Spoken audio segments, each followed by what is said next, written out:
मान लो होली के दिन ही किसी ने हमारी मस्जिद पर रंग लगा दिया, ठालो उठ लो भाई इस्लाम खतरे में आ गया, जो आगे अफरा तफरी में। अब तो सरकार किसी की तो देर देर गवाही पड़ जाओ।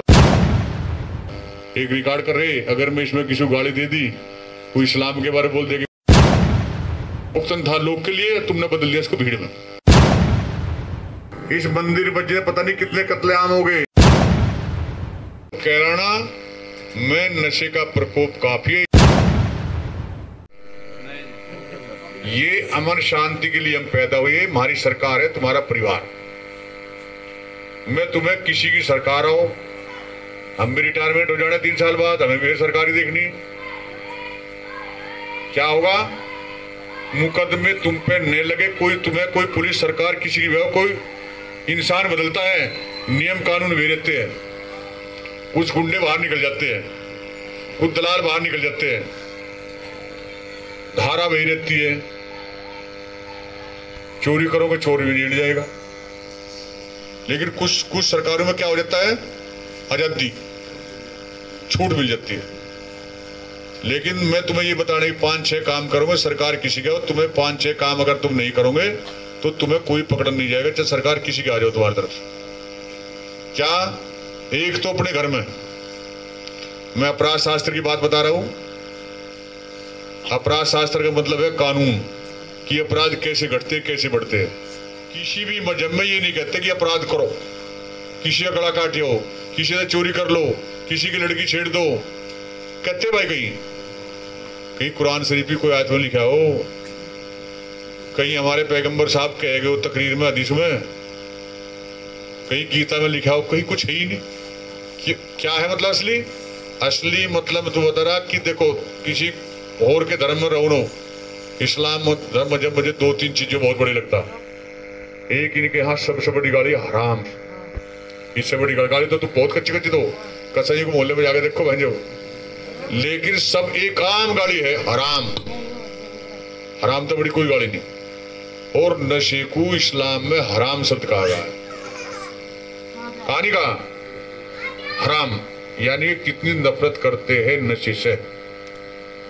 और अपराध शास्त्र क्या कहता है? जिस घर में नशा होगा, जिस मोहल्ले में नशा होगा, जिस क्षेत्र में नशा होगा, वहां 50% अपराध बढ़ जाएंगे। कितने? 50। आधे में अगर 100 होते हैं, 100 के आधे अपराध बढ़ जाएंगे। 50%। आधे में राम, आधे में काम। तो अब तुम देख लो, अब हो क्या रहा उल्टा। अब जो इस्लाम धर्म वाले, इस्लाम के मानने वाले, जो नशे से नफरत करते थे, हराम शब्द कहते, उन्होंने उसको गले लगाना शुरू कर दिया। और जिस मजहब में, जिस कौम में नशा लग जाएगा, उनकी नस्लें खराब होती है। इतिहास बता रहा है, इतिहास पहले से।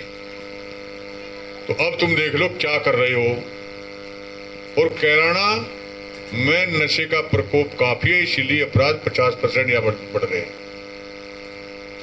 और सबके लिए है ये। तो तुमने ठेका नहीं लिया क्या क्या हो रहे, भूरे में क्या हो रहे, अलीपुर में क्या हो रहे, फुरगान में क्या हो रहे। तुम अपने अपने परिवार में कर लो, इतना कर लो कि भाई हमारे परिवार में हम, हमारे माँ बाप, हमारे बच्चे चीज से दूर रहना है। तो तुम्हें 50% अपराध अपना आप ही कम हो जाएंगे तुम्हारे। इस बात की सहमत हो? अब तुम देख लो, अभी मैं तित्तरवाड़ी की बात बता रहा हूं, 2-3 मीटिंग बता भी ली। 3 भाई है, बाप तो मर गया था उसका एक छोटा भाई तो पागल सा हो गया, दिमाग ही नहीं है। 2 नशे में लग गए। 10 बीघे जमीन आई थी, 2 ने तो बेच दी, 2.5 बीघे। माँ का हिस्सा भी निकल रहा था। माँ उसे पागल से को लेकर मायके में चली गई, हरियाणा में। और वे दोनों लड़े एक दिन नशे के चक्कर में, ठाका खटपाड़ी मारी, खटपाड़ी सर पट गया, भैंस आगा कर गया, तो कुंडी बंद करके चला गया। उनने और रगड़ दिया भैंस ने। कुंडी ना करता तो शायद उसे को पड़ोसी से इलाज भी करा लेते, निकल भी सका था उठ उठा के। वो मर गया, एक जेल चला गया, एक पागल है, वंश खत्म। केवल कहीं से?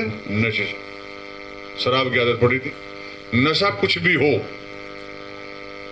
इसीलिए कहते हैं नशा तो जवानी का भी खराब है।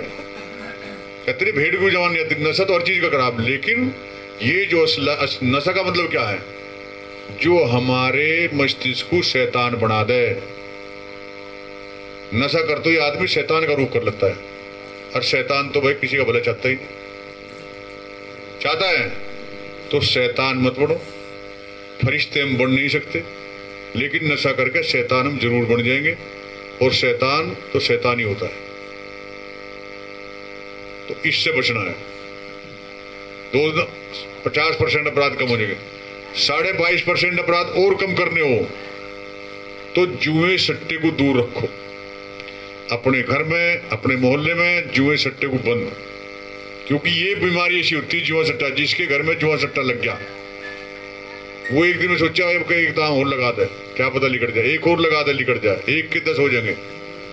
महाभारत सुना तुमने? महाभारत दिया था। महाभारत का मतलब क्या था? महाभारत में ये बताते हैं कि युधिष्ठिर जो धर्म युधिष्ठिर था, वही जुए में से बड़ंगा हार गया था। हमें किस खेत की मुड़ी भाई? तो अपने घर में जुए सट्टे का बिल्कुल बैन, इसके नजदीक को मत जाए, तो 22.5% अपराध कम हो जाएंगे। कितने हो गए दोनों मिला के BA पास का गए? कितने हो गए दोनों? 72%। 7.5% अपराध और कम करने हो तो मैं पहले ही बता दिया, हमें दीन की बात की लड़ाई नहीं माननी है। हमें हिंदू मुस्लिम मंदिर मस्जिद कब्रिस्तान शमशान घाट फलाना ठिकड़ा, कोई नेताण का करा जय श्री राम ऐसा होता, कोई कहा अब्दुल ये फला, उससे हमारे टिपड़ा टिकी टिप्पणी कर दी, बात गई तो रात गई तो बात गई, उनने कही हमें बात खत्म। अमेरिका में गाड़ी दे रहे हमारे मोहम्मद साहब को, यहाँ धरना प्रदर्शन दे रहे, फिर यहाँ लाठी चल ली, यहाँ मुकदमे लेके गए कामा का। ये सब किसी के बहकावे छोड़ दीजिए। दीन दुनिया के अब तो बहुत सबर वाले हो तुम लोग। मुसलमान बहुत सबर वाले होते थे तो सभी लोग, लेकिन मुसलमान सबर वाले बेहद होते थे। क्यों? मैं खुद इनका गवाह हूं, और होते भी ऐसे। अगर मान लो मेहमान ही आ गए इनके, और शाम को इनके पास 2000 रुपए है, मेहमान पे 2000 लगा दे, क्या सुबह अल्लाह देखेगा भाई कितने सबर वाले हैं। तो वास्तव में इतनी सबर वाले बनो। अब तो अगर कोई मामला ऐसा गड़बड़ दीन दुनिया का चलता भी है, मान लो होली के दिन ही किसी ने हमारी मस्जिद पर रंग लगा दिया, खा लो उठ लो भाई, इस्लाम खतरे में आ गया, जो आगे अफरा तफरी में मार पिटाई, एक मुकदमा कायम। हमारी मस्जिद में ये नहीं कहा लगा दिया, उसकी शिकायत पुलिस की करो, 10 मिनट में पुलिस आ रही है। अब तो जज दोबारा में आ जाएगी। वो जमाना चला गया कि पक्षपात वाला, अब तो वीडियो बना रहे, अब तो सरकार की शिकायत है तो 1.5 गवाही पड़ जाओ तो वीडियो बना लीजिए, देखो जी। तो अब 112 नंबर 10-12 मिनट में आ जाती है, अपना जो लिखना दिखना दो, ना करे फिर पुलिस कोई काम, तब कहो भाई तुमने तो उसका पक्ष ले दिया, ये वीडियो थी फलान थी टिकड़ी थी। अब तुम्हें लड़ने की ज्यादा जरूरत नहीं, क्योंकि ऊपर वाले को पता था कि कल युग में इतने आदमी झूठे हो जाएंगे, तो उनके हाथ में ऐसी चीज दे दो, वो तो झूठ बोल लगा, ये सच बोल लगा। मैं अगर यहां बैठा है तो मैं झूठ नहीं बोल सकता कि वार्ड नंबर 23 में नहीं बैठा था।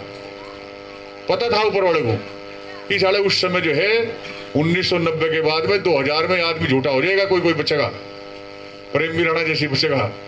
तो उसने ये दे दी मशीन हाथ में कि जब बेटे झूठ बोल के दिखा दो, 1.5 नेट की ही आ जाएगी।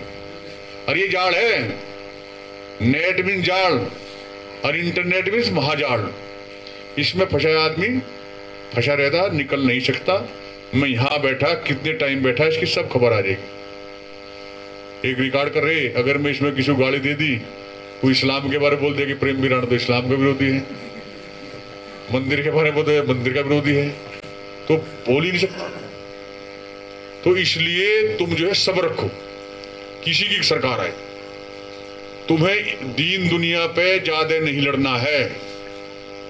क्योंकि मैं तुम्हें इसलिए कह रहा हूं कि मुसलमानों पे मुकदमे ज्यादा इसलिए लग रहे हैं, तुम्हारी कौम ज्यादा बहकावे में आ जाती है।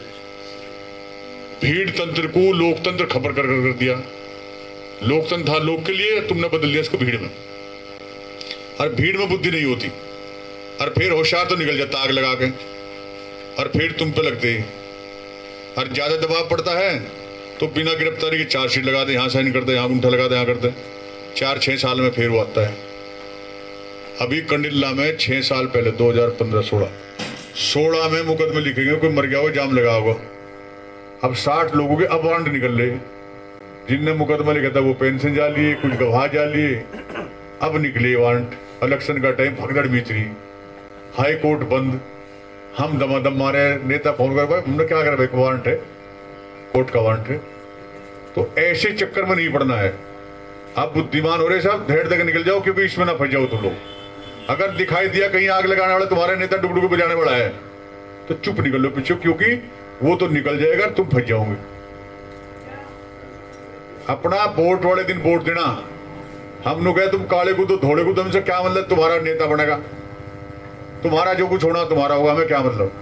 लेकिन तुम्हें अपने घर में शांति रखनी। तुम इन मुकदमे में, तुम्हें जो यहाँ बकवास कर रहा हूं, मैं केवल तुम्हें मुकदमे की शिक्षा दे रहा, मुकदमे से बचना है। ज्यादातर गरीब लोग हैं, मुकदमे फंस के पुलिस के और वकील लोग घर भरोगे, बर्बाद होंगे। अपने बच्चों को पढ़ाने थे या उन्हें कपड़े सिलने थे या उनके जूते बनाने थे, वो तुम्हारी सब मामला खत्म हो जाएगा। सहमत हो? तो दीन की जो बात आई, 7.5% अपराध कम हो जाएंगे अगर तुम दीन पे नहीं लड़ोगे, मंदिर मस्जिद की लड़ाई नहीं करोगे। इस मंदिर मस्जिद में पता नहीं कितने कत्लेआम हो गए, कौन तुम्हारा हीरा होगा, कौन तुम्हारा जीर हो गया, बिना मतलब मंदिर बढ़ गया और यहां नफरत फैला दी। तो अपनी जो जहां तुम रह रहे वहां हमें अमन रखना है, और अमन जब ही रहेगा जब आप कानून पे विश्वास करोगे। सहमत हो गई? कितने हो गए? 80%। 7.5% अपराध और कम करने हैं। तो क्या है, माहौल ठीक करना होगा। कैराना का माहौल खराब था, तुम्हारे मोहल्ले का माहौल खराब था, उस मोहल्ले का ठीक था, इस तरह अपने मोहल्ले का भी ठीक करना पड़ेगा। मोहल्ले जहां जिस क्षेत्र का, जिस घर का माहौल ठीक होता है वहां अपराध 7.5% अपराध